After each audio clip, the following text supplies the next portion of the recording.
My name is Jamaal Barber. I'm a printmaker, artist. I primarily identify as a printmaker, mostly because I think in my creative journey, I found myself through printmaking.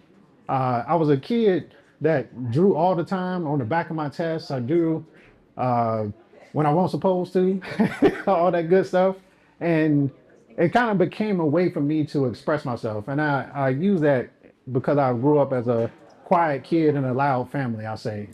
And it's very hard to get a word in when people are bigger than you and louder than you and more robust than you. And they yell. The house is always full of noise. I used to stay with my grandma, and my aunt had 4 kids.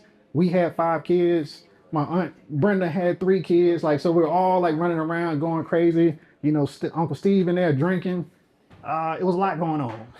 So it was hard to like find a way to express yourself. So I found my way to do that was through art, because of all the things, that piece of paper, whatever it was on the back of a test or in a sketchbook or just notebook paper that I had stapled together, that was mine.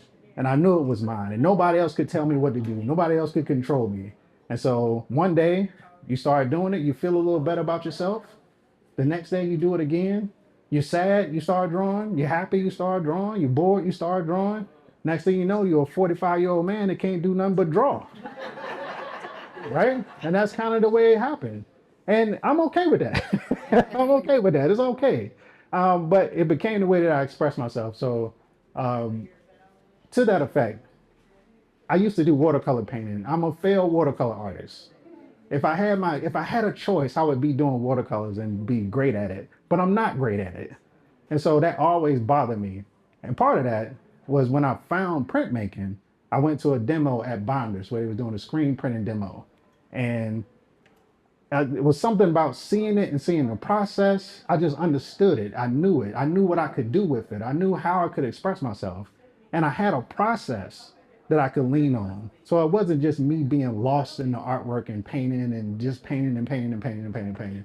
If you ever try to paint, you can keep painting forever on one piece. Be months. You be doing the same thing, going over the same flower, painting, painting, painting, never getting it right because it's never quite right. That's the thing about it. But printmaking was that process that I got to where it's only so much drawing you can do before you have to do your carving. There's only so much carving you can do before you have to print it, or else it's not going to be nothing left, right? Just a bunch of scraps on the table, right? But there's only so much printing you can do before you get bored, and then you got to start something else. So that process of keep pushing you forward, the leaning on the process of printmaking, was the thing that allowed me to really unlock my creativity. And so I say I found myself there, even though now you can see the sculptures, you can see mixed media paintings, you can see woodcuts, screen prints, etchings, monoprints, all the stuff that I ever do, you can find it. But I find myself in printmaking, so it's very special to me. I took the time to know what printmaking is fundamentally in terms of understanding it from the bottom, from the most basic way of doing it uh, to the more complex ways of doing it, as you can see from going around, right? And what it also allowed me to do was separate. Because when I was painting, I was comparing myself to all the other great painters that I really like. And so, of course, it's never going to be good enough. It's never going to be Charlie Palmer. It's never going to be Kevin Williams. It's never going to be all these other people. And so it left me with a deficit. But then I didn't know any printmakers. So that allowed me to just be myself. And I think that also was special, being yourself. And now when I look at other greats, I'm adding the greats into what I do. I'm part of the conversation with David Driscoll and Harold Woodruff and Elizabeth Catlett and all the other great printmakers that I study and love. We're part of the same journey. It's funny. When I look at some of my pieces, I look at some of Harold Woodruff pieces from 1930s, and I see him talking about the Black experience, about being a Black person in this time, living in this way, the way that he carves, the way that he crafts, the way that he sets the narrative.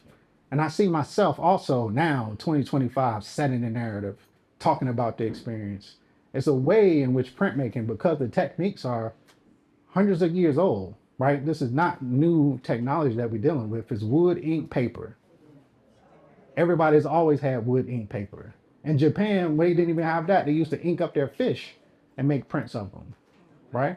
That's the same thing, right? But fundamentally different because that was keeping track of what kind of fish they got into the market, but it was still printmaking in the same form and fashion. So this is old technology.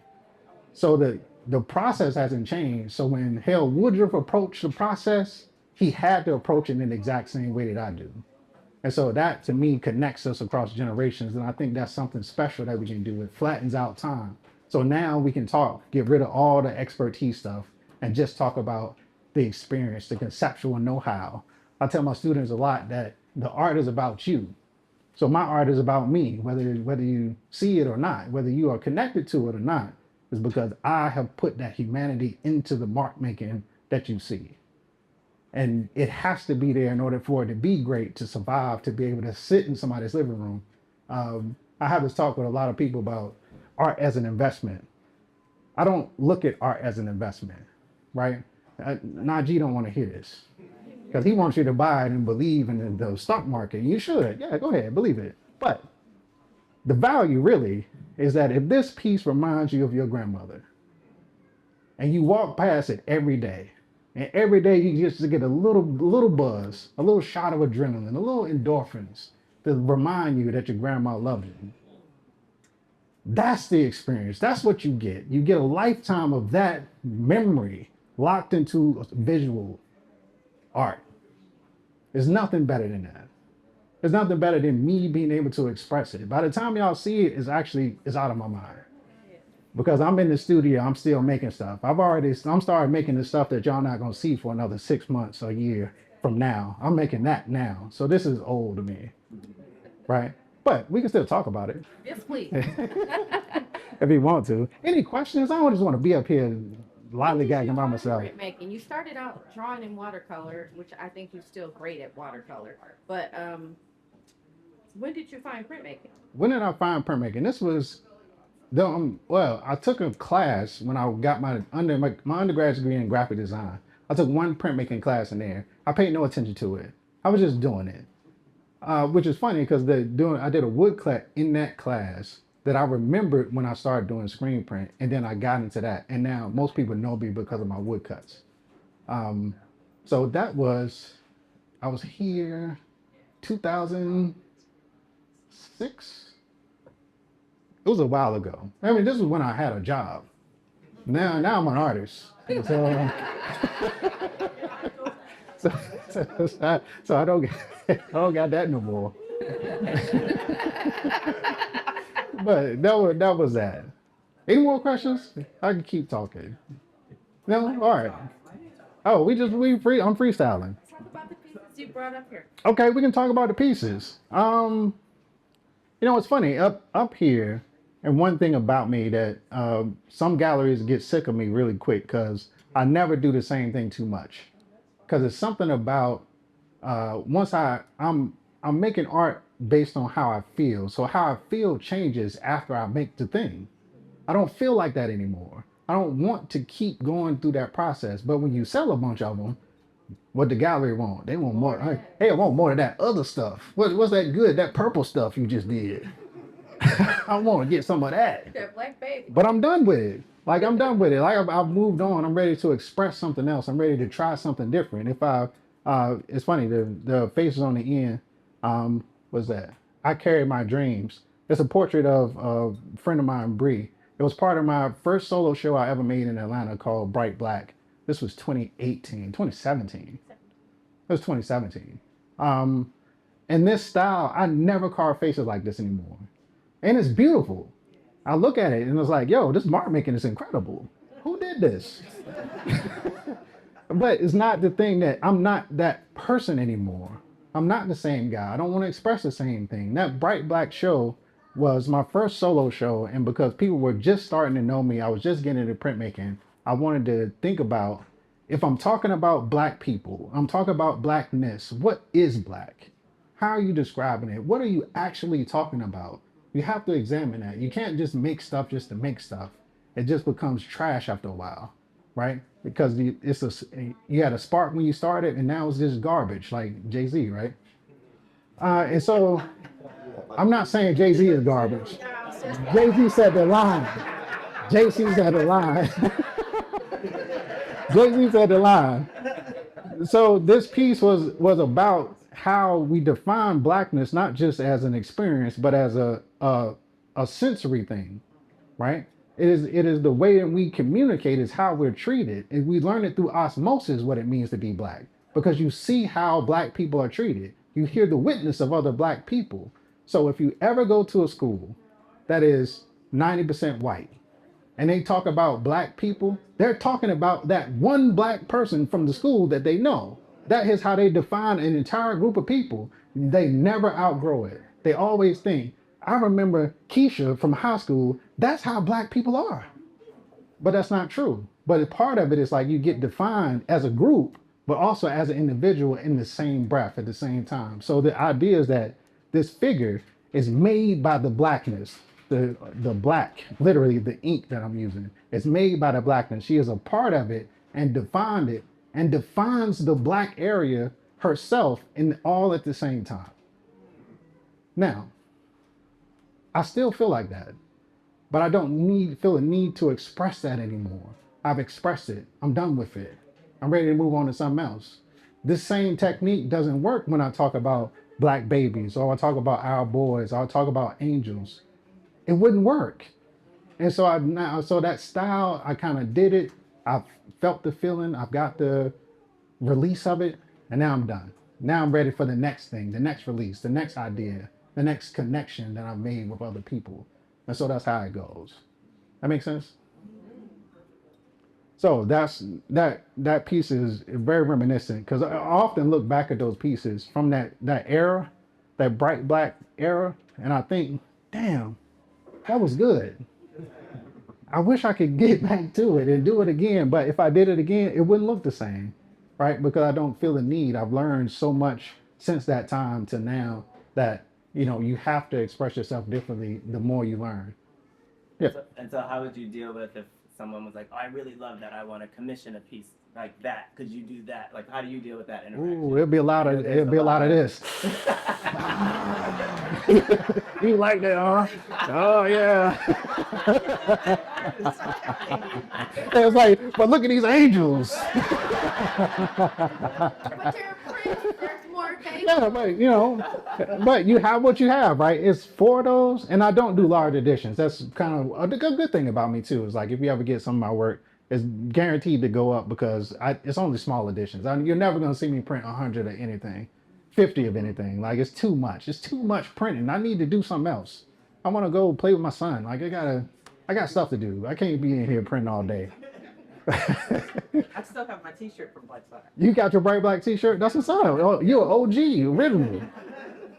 Yeah. So that kind of takes me to that area, and kind of moving forward. After that, I think the babies. Well, this is a newish piece, but the Black Baby series is an older series. Kind of right after that, where I did a show called 400, which was a survey show where I collaborate a lot with people too. If you look around here, you'll see prints from I printed with Kevin Cole. I printed with Charlie Palmer. I printed with oh man, a bunch of different people. But you can find some of those prints around here too. And so in the 400 show, as I'm going from the blackness, right? Where if I start at defining what blackness is, now as I talk about the black experience, I say it's not just me. It's not just my version of blackness. It's the authentic, definitive version of black everybody should go for.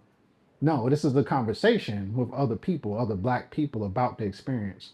And so that show was an all collaborative show with like 22 other artists. We made 36 pieces in that show. It was great. And coming out of it, I made the Black Baby project. And so the Black Baby is popping up every now and then. I go back to it because I make a screen out of it and I make little designs like this because I love that idea, the idea of this Black Baby. The question from that show was, after these 400 years and we tell this big story about who we are as a people, now a black child born in 2019 was the 400-year anniversary. What do you say to the black child born in 2019 about the black experience total? Because that is really whether you are able to love and nurture a child who is black. That determines your humanity to me, right? You're no more human than how you're willing to treat this innocent baby who means everything to everybody, hopefully, and then nothing to a lot of people. So that's the balance that we have to do. So the black baby shows up every once in a while. I've had a couple of these that I was doing as screen prints playing around in the studio, and people bought them and sold them. So that's good. I, Are you and willing I to say tell the that. story of the black baby? How did that? Oh yeah, so the Black Baby project, I made this print um, called what did I call it?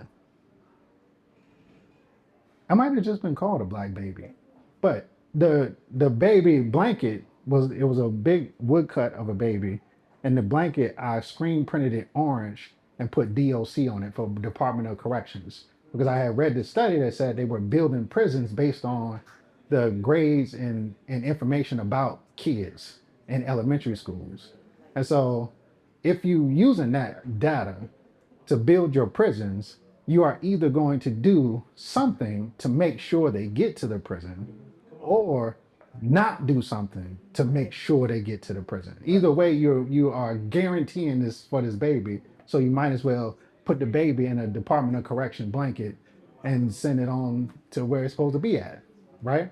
My wife hated this print. It's the one piece of art that I've ever made that my wife won't let me show in the house.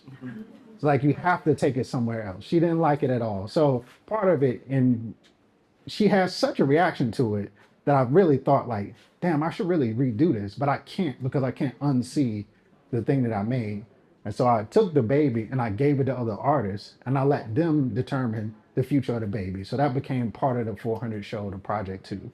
So that's why it also shows up every once in a while. Yeah. All right, moving on. Okay. I want to know about the angels and just it's so much fashion that's built inside of the way that the Good wings one, yeah. are. You know, I love that. I love the way that Towards Heaven, is that what it's called? Yeah. And her in this marching, she's elevating in her step. But something about the wings that really draw me, you know. I'd love to hear more about that, your process of them and why you chose to really give them that level of buoyancy and body. That's a great way to put it. I'm gonna steal that. It has buoyancy and body. I like that. So about a year and a half ago, I lost my grandmother, and it was devastating. I didn't realize how devastating it would be. The last time I saw her, she had dementia towards the end of her life, and she was there, but she wasn't there. But I knew when I left that this is the last time I'm going to see her. I knew it when I left. But still, when it happened, it was still such a big thing. And it reminded me about COVID. And in COVID, I lost a couple family members and a mentor that was really dear to me.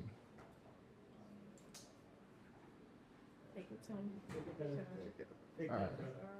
It's funny. I talked about the grief at the show yesterday, and I didn't.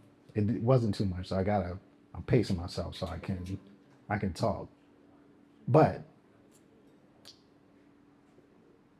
so them, it affected me a lot. Like I was very depressed for a while. Didn't make any art for a while.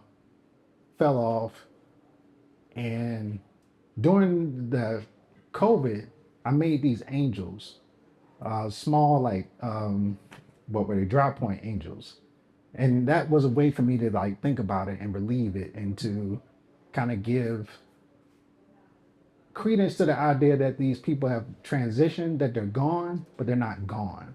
They have become this other thing, right? And so that's where this came back to. Like all of that came back, right? Man, sorry. You're good. You're good. You're with family. But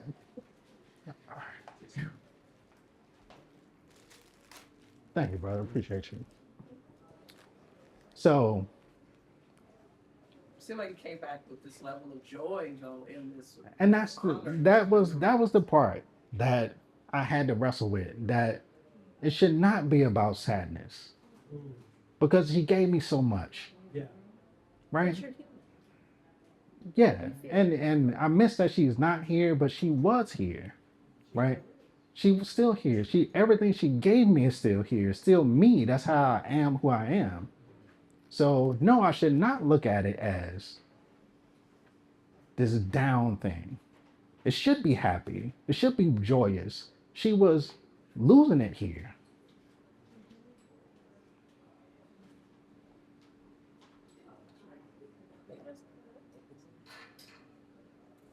I'm sorry. No, grace. No, we feeling it. Yeah, but I imagine them in a better place, doing more, right? Having fun and getting her freedom back. And looking down on you, look, George has got to be smiling down at what you produce. Yeah, and being beautiful and having pride with it. Like that's what I want. I don't want to be sad. Thank you. I'm sorry. Thank you so much. No, how is it? It's hard. I would like to say I thank you because my mother's going dementia and she started it in nursing home. Right. Give you perspective. Thank you. And I'm gonna keep going. Part of it is in my paintings, I talked a lot about family and structure and issues, but if we talk about ancestors, this is how people become ancestors. This would happen. They were here and then they transitioned and their memories and what they left and how they set the foundation for who we are in the community and how we operate. Like, why do we do the things that we do? It's because of these people, right? And so part of that is honoring that fact more than just living in the sadness of it, right? That transition is important because that's what we all have to go through. What I was lost in when I lost her was the fact that I'm gonna lose everybody at some point. That's overwhelming when you think about it. I couldn't deal with it. And that's the part you have to deal with, that it is a part of who you are. It's a part of life. It's a part of the transition to be able to have loved so purely.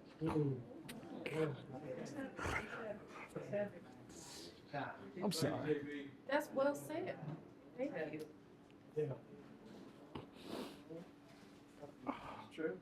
We've all been there, Jamal. I'm sorry. Take your time, bro.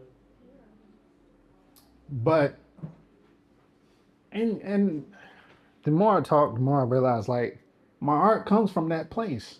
When I made those pieces in the show that was at the Aviation Center, I didn't intend to make my work about grief. But grief is always there. It's like right there, like just outside your vision, waiting to talk to you, waiting to be in your way, right? Waiting to take over. And so it's a constant battle with it. But this makes me happy, Yes. right? Being able to see it and do this work makes me happy. And that's part of what she gave me too. She encouraged me more than anybody. My grandmother encouraged me to do my art. She would say, leave that boy alone. Let him draw. Let him draw. They said, I found some comic books. I know they're yours. Yeah, she was great, yo. She was great. She was great, yo. But yeah, that's part of it. And I think if you're making art, the art has to come from that place because the way that we connected, right, is the way that I think a lot of people are waiting or wanting to connect. And if it's here, if it's in the marks, if I can talk about that love and make it buoyant, full of body, like you're saying, because that's what I want for her. That's what I want for all of us, right? That when our day comes, you get to take a new form that's beautiful and bright and uplifted and moving around and free. Like there's another piece that another angel that has the same orange, it's smaller, but it has another different movement. Like it's all kinds of different movements and everybody gets to do their thing like as they go. And that's a part of it, right? Part of life is a part of the joy of it, is part of everything. Yes. So that's what I gotta express. Like I can't go back to my house and just make that same piece. When I feel like this, right? This person can't make that anymore. because I've moved on to some other thing. And I made that piece when she was here, and she's not here anymore. It's different. Fundamentally, the world is different. I feel it different. And so I have to express from this place. But I think this place is just as pure as that place. And as long as I stick to it and stay strong and committed to the craft of making, then everything will be just fine. Yes. That makes sense? Yes. Yeah. Yes. All right, what else? Any more questions? Yeah.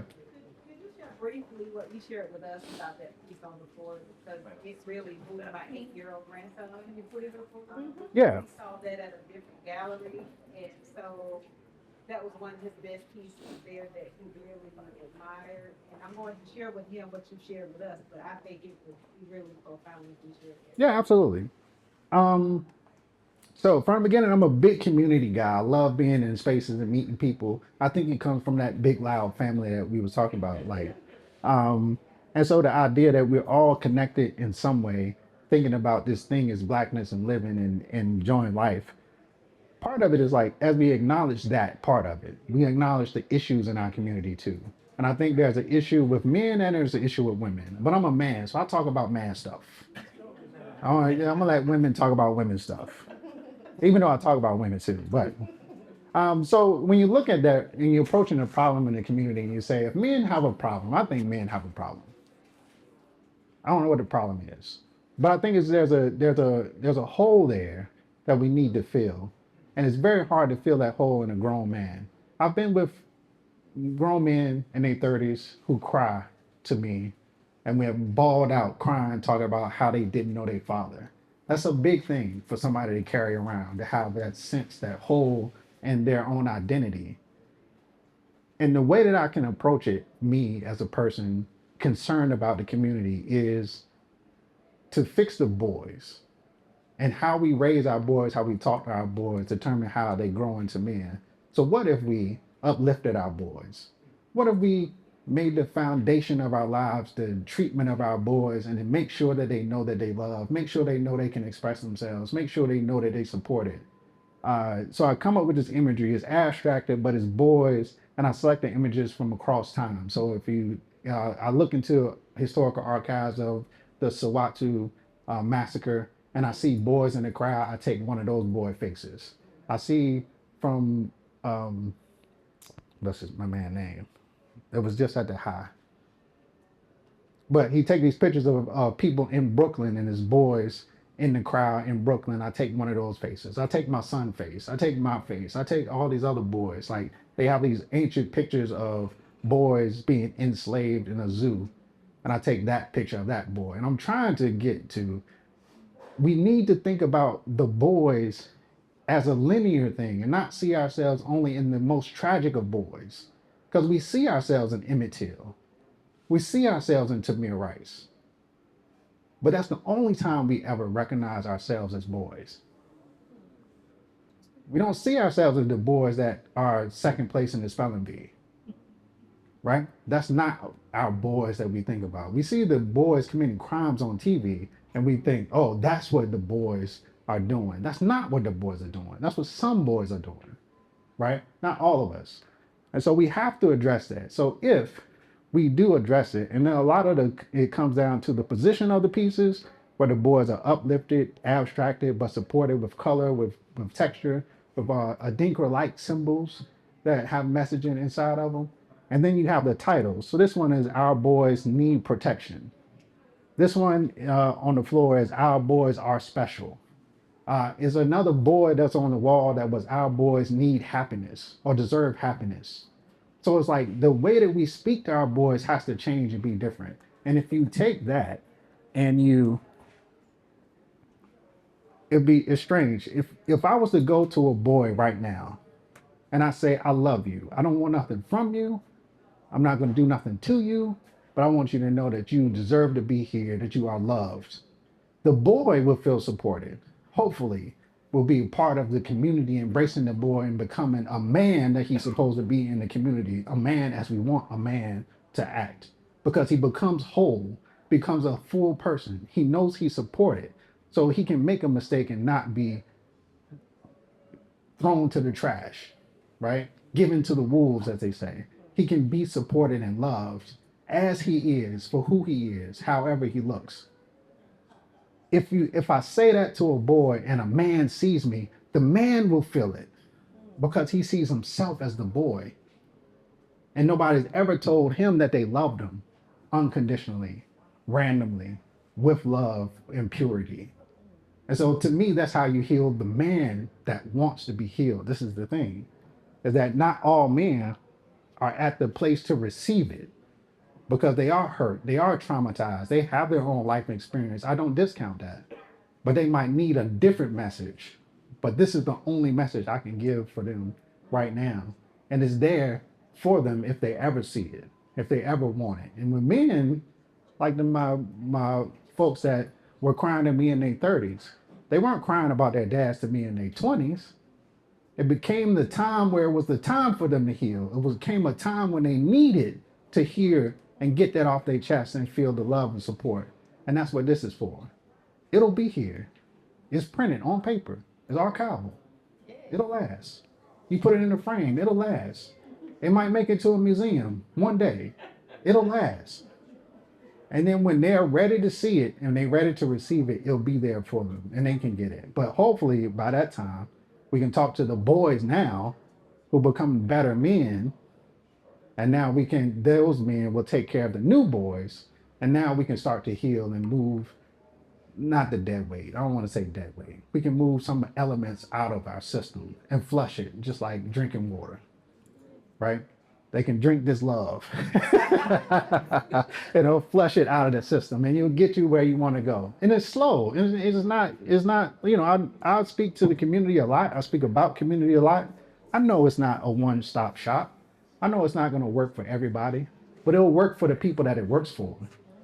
That's as much as I can do, right? As an artist. And so this will continue. This series is very early. I told you I don't do a lot of like repeats, and so I'm trying to make myself stick to a format. And I'm gonna do like 15 of them, and I'm gonna have a show and like debut them. I only did these two just for the show and just for Najee, but this is gonna be a series that I'm gonna work on, have on the wraps, and boom, I'm just dropping on y'all because I think it's nice to be able to see all of it happen. Right? It's nice to walk through a gallery and it's our boys deserve love. Our boys need protection. Our boys are special. Our boys are loved. Our boys are this. Our boys are that. You got to list it. You got to tell it. You got to live in it. You got to overwhelm them the way that we are overwhelmed by the trauma. We got to overwhelm them with the love. It's the only way they break through the programming that we get. There's so much is programming from all these different places that affects you when you don't even know it, right? Is the way in which I might have trauma because my dad had trauma. How do you heal that when you don't even know about it? You don't notice it. You don't know the ways in which you are loving with deficiency. When there are ways for you to be loved that you want and you can't express, how do you express it? How do you ask for it when you can't ask for it? And so that's the part that I think a lot of it is missing. That's the part that art can speak to if you try. And part of that is me, when I'm going back to what I was saying, when I'm happy, I make art. When I'm sad, I make art. When I'm concerned about something, I make art about it. This is how I work it out. This is my gift. This is the thing that I can give to you because I can't reach everybody, right? But my concern is for everybody. My concern is broad and big, and my heart is empathetic to all these different circumstances. I hate to see people arguing stuff because part of it is I'm too I'm too empathetic where I can see both sides so fully. I just want y'all to talk, But anyway, I'm going off on a tangent. So, I'm a huge fan of yours here, Jamaal. Oh man. So I got a question not only as a creator and a collector of your work, but I told you how excited I am about the two right there with the boys and your transition to this more abstracted imagery. I'm just wondering, did you step away from this because you mastered that and did it become boring to do like more realistic interpretations in this relief style right here? Was that any part of you looking for a new challenge? I'm just curious. I mean, it could be a new challenge, but it could also be. I mean, I think it's probably both. It's probably I was looking for a new challenge. Not that I mastered it, but I could do it so effortlessly that it didn't feel improved when I did it. Does that make sense? Like when you make some piece and then you make another piece, like, damn, this is just like the other piece, even though it could still be good. But it also didn't express this thing. I don't think I could make the boys' faces like this and it would mean the same thing, right? And so it needed to change in order to support the idea. So I'm always true to the thing. Whatever the thing is, it's going to be its own thing. It's not going to be connected with anything else because people might not see it all together. It's rare that you're ever going to see these three pieces lined up together at the same time, unless it's in your house. And it's all available for sale if you want to do it. Yeah. That's a different conversation. But so it's very rare that you're going to see these three pieces together. So it is no context for it. Like this is the context for this piece. That's it. Either it speaks to the thing that it speaks to or it doesn't. Right? There is no supporting cast when you see it. You hang this in your house, this is all you got to go on. I'm not going to be there talking and making my jokes and looking handsome. Right? It's just going to be just the work for itself, speaking for itself, doing what it does. The thing that I imbued it with. If I give it enough power, that's what I think about. Not necessarily does it look like the other piece, but does it speak to the thing that it's supposed to speak to? Is it alive? I look for that moment when I'm carving. I'm carving, you ask me about carving, if you ever asked me about carving and see me. As I'm carving, I'm waiting for the thing to come alive. And it always hits that point. It's that one mark you just making. It's like, oh, I put the tool down. I say, oh my God, that's it right there, baby. We live, baby. It's so funny. That piece was so early in my career, but I remember making it and carving it. And I carved that one piece on that eye. I carved it and that girl started looking at me. I was like, oh my God, that's it. I knew it. I felt it. And it's like that response. And part of it is the joy of making art. I don't know if anybody made art before. Yes. Anybody made anything before? Yeah. My God. It's that moment when you make it and you look at it, it's like, ooh, this is it. You start tingling in your bones. My feet start curling. I got to get up and walk around. I said, girl, I done did it. I called my wife on the phone and said, girl, I done did it, girl. I did it. And if you ever come with me in the studio, and everybody's invited, come to the studio and see me. If you see me making work, this is how I am. I'm listening to music. I'm talking. I'm responding because this means so much to me. It's not just art. It's not just paper, right? It's not just time. If I had enough time, I would just hang out with my son, to be honest with you. There you go. I would just be with my daughter. My wife is amazing. I would just hang out with her all day long if I could. So whatever takes me away from them has to be special. It has to be important. It has to be good enough for me to take the time to say, son, I can't play with you right now. I gotta make this art. Listen to me. I got to make it. Because it's something deeper than just a thing, just a piece of paper. It's the messaging. It's the way in which I'm living. If this is the mark that I'm making, this is the only time I get to make it. It's either this or go back to Target. This thing got to be good. You understand what I'm saying? It's got to be good. And so that's part of it is the energy. And everything gets its own energy because it deserves it. Right? And a lot of, hopefully, and try not to force it. And so the boys thing is going to be really important because I'm not forcing it. And it's coming so effortlessly. And I see it coming together. And I'm adding elements that I think are going to be amazing that add to the story. The more I tell the story, the more the story becomes clear in my mind as I make it. So each piece is developing of its own regard too. And so all of it, they're getting the response from people, like hearing about your son, your grandson, like talking about it. That's important. If a boy can look at this and see it and like it, damn, I might be on to something. You know, I don't know. And a lot of times as an artist, I'm in my studio by myself. I spend months by myself. It feels good to be here with y'all. But a lot of times I'm sitting in an empty room by myself, surrounded by paper and art and cutting myself. And I done spent all my money on paints. I'm broke. But I'm here making this art because I love it. I believe in it. I couldn't do nothing else. I'm not good at nothing else. But this is it. This is what I'm gonna live my life doing. So I'm into it. I'm invested, and hopefully y'all like it.